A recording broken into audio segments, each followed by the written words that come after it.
আপনারা দেখেছেন যে ইতিমধ্যে আমরা ভারতের বিপক্ষে টি-20 স্কোয়াডটা ঘোষণা করেছি এবং এই দলে কয়েকটি আপনারা পরিবর্তন লক্ষ্য করেছেন। আমাদের এর আগে যে টি-20 বিশ্বকাপে আমাদের যে দলটি খেলেছিল সেই দলের থেকে সেখানে ওপেনিং এ একটা চেঞ্জ আছে, আপনারা দেখেছেন যে মিডল অর্ডারেও একটা চেঞ্জ আছে এবং স্পিনিং অ্যাটাকেও পরিবর্তন এসছে। জাস্ট আমাদের পেস বোলিং ইউনিটটা টোটালি ইনট্যাক্ট আছে, যেটা বিশ্বকাপে যা ছিল আমাদের লাস্ট টি-20 গ্লোবাল টুর্নামেন্টে। তো এখানে আমাদের কিছু চিন্তা ভাবনা আছে যার পরিপ্রেক্ষিতে আমরা এই চেঞ্জগুলো এনেছি। ওপেনিং এ যে তিনজন আমরা ব্যাটসম্যান আমরা সচরাচর নেই, তার মধ্যে লিটন দাস আছেন, তামিমও আছেন এখানে। দেন আমরা সৌম্য সরকারের জায়গায় পারভেজ হোসেন ইমনকে এখানে আমরা ট্রাই করে দেখতে চাই। ইতিমধ্যেও তাকে আমরা বিশ্বকাপের আগে ট্রেনিং সেশন আমরা রেখেছিলাম, তাকে আমরা অবজার্ভ করেছি এবং এই কিছু সময়ে টাইগার ক্যাম্পে তিনি বেশ ভালো ট্রেনিংও করেছেন এবং আমাদের কাছে মনে হয়েছে যে আমাদের ভবিষ্যৎ চিন্তা ভাবনার একটা প্রাথমিক পথযাত্রায় তাকে আমরা সামিল করতে চাই দলে। অ্যান্ড মিডল অর্ডারে দ্য গ্রেট সাকিব আল হাসান তিনি ঘোষণা দিয়েছেন যে তিনি তার শেষ টি-20 ম্যাচটি খেলে ফেলেছেন। তো সেখানে খেলার জন্য আসলে ঠিক তার যে এক্সপিরিয়েন্স, তার যে পারফরমেন্স, তার কাছাকাছি রিপ্লেসমেন্ট আসলেই এই মুহূর্তে আমাদের কাছে না থাকলেও তার জায়গাটি ব্যাটিংয়ে যিনি খুব ভালোভাবে সামাল দিতে পারেন বলে আমরা মনে করি, সেরকম একটা রিপ্লেসমেন্ট মেহেদি মিরাজ তিনি সেই জায়গাটি নেবেন। স্পেশালি তাকে আমরা ভাবছি যে তিনি ব্যাটিংয়েই সবচেয়ে বড় কন্ট্রিবিউশনটা দলে করতে পারবেন এবং তিনি ভালো অফ স্পিন করেন। বাট আমরা যে তাকে এর আগে বিশ্বকাপে দলে সম্পৃক্ত করিনি, তার একটা মূল কারণ ছিল যে আমরা তার টেস্ট ম্যাচে এবং ওয়ানডে ক্রিকেটে তার ব্যাটিং এবং বোলিংটি অনেক গুরুত্ব সহকারে বিবেচনা করেছিলাম, যাতে টি-20 খেলার যে একটা আগ্রাসন আছে সে তার কোনো প্রভাব তার ব্যাটিংয়ের উপর যেন ইম্প্যাক্ট না রাখে, কিংবা তার বোলিং করতে গেলে প্রথম পাওয়ার প্লের দিকে যেভাবে বল করতে হয় সেই জায়গাটাকে আমরা খুব একটা ভালো অপশন মনে করিনি। তিনি তার যে প্রচলিত বোলিং করেন সেটা যেন কোনোভাবেই বিঘ্ন না ঘটে সেই অ্যাকশন। এবং অনেক সময় আপনারা জানেন যে টি-20 ম্যাচে অনেক ভালো বল দেখা যায় যে মাঠের বাইরের থেকে ফিল্ডসম্যানদের ঘুরিয়ে আনতে হয়। তো এটা one of the main reason ছিল, যারা হয়তো ভাবছেন যে তাহলে বিশ্বকাপ দলে কেন ছিল না। এই ব্যাপারগুলোতে সেই মেহেদি মিরাজের সঙ্গে আমাদের খুব পরিষ্কার কথাবার্তা হয়েছিল যে কেন আমরা তাকে দলে রাখিনি, আমরা কোথায় তাকে দেখতে চাই।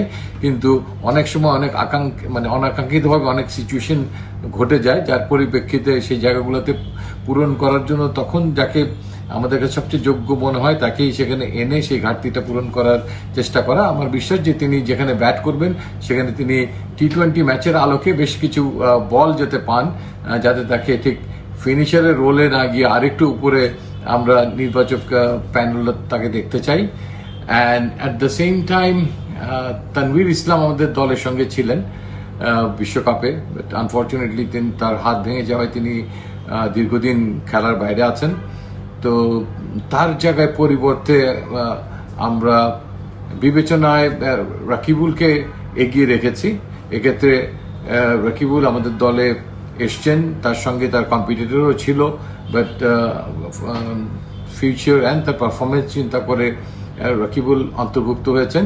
এটা একটা কম্বিনেশনের জন্য যারা অন্তর্ভুক্ত হচ্ছেন তারা যে প্রথম একাদশে একদম মানে অটোমেটিক চয়েস কিংবা জায়গা করে নিতে পারবেনই সেটা ঠিক এই মুহূর্তে বলা যায় না। বাট আমাদের মনে হচ্ছে যে এই মুহূর্তে ক্যাপ্টেন যদি কখনো কোনো কম্বিনেশনের চিন্তা করেন তাহলে রাকিবুল তার জন্য একটা ভালো option. And at the same time আমরা শেখ মাহাদিকেও কিন্তু দলে রেখেছি, আপনারা হয়তো লক্ষ্য করেছেন, বিকজ আমরা মনে করি যে নতুন বলে পাওয়ার প্লেতে বল করার জন্য শেখ মাহাদিও অত্যন্ত একটা ভালো অস্ত্র যে কোনো ক্যাপ্টেনের জন্য। And at the same time রাকিবুলও কিন্তু নতুন বলে বল করার সক্ষমতা রাখেন এবং চমৎকার একজন ফিল্ডসম্যান। তার পাশাপাশি আরেকটু খবর আপনাদেরকে জানিয়ে রাখতে চাই যে আগামীতে অক্টোবর মাসেই ওমানে ইমার্জিং ক্রিকেট হবে টি-20 ফর্মেটে। সেখানে আমরা খেলবো শ্রীলঙ্কার সঙ্গে, আফগানিস্তানের সঙ্গে এবং হংকংয়ের সঙ্গে আমাদের এই গ্রুপে। অন্য গ্রুপে ভারত, পাকিস্তান সহ আরো কয়েকটি দল খেলবে। তো এটা প্রত্যেক দেশের অনেকটা এই দলের আদলে দল যাবে। তো সেখানেও বেশ কিছু খেলোয়াড়কে এই টুর্নামেন্টে টি20 ফর্মেটে আমরা পরীক্ষা করার সুযোগ পাবো। হয়তো আপনারা অনেকেই ভাবছেন শামীম পাটোয়ারির কথা, কিংবা আরো অনেক খেলোয়াড়ের নাম হয়তো আপনাদের মনে আসছে। তো তাদের অনেককেই সেখানে দেখা যাবে। তো কাজেই যাদের নাম এখানে নেই তাদের হতাশ হওয়ার কিছুই নেই। অনেক টুর্নামেন্ট আছে এবং আমাদের পরবর্তী বিশ্বকাপের আগে আমাদের হাতে কতগুলো ম্যাচ আছে সেটা আমি একটু আপনাদের জ্ঞাতার্থে জানাতে চাই। যে এবার NCL টি20 টুর্নামেন্ট সম্পৃক্ত হয়েছে, সেখানে প্রত্যেকটা খেলোয়াড় অন্তত 7টা ম্যাচ খেলার সুযোগ পাবে। দেন BPL আছে, সেখানে হয়তো 14 থেকে 15-16টা ম্যাচও কেউ খেলতে পারবে। তারপরে আমাদের আন্তর্জাতিক টি20 ম্যাচের পরিমাণটা এই বছরে যদি আমি বাদও রাখি, সামনের বছরের থেকে যদি আমি ধরি, তাহলে সেটাও প্রায় 18টা ম্যাচ। এশিয়া কাপ হলে সেই ম্যাচের সংখ্যা বেড়ে হয়তো 21-22ও চলে যেতে পারে।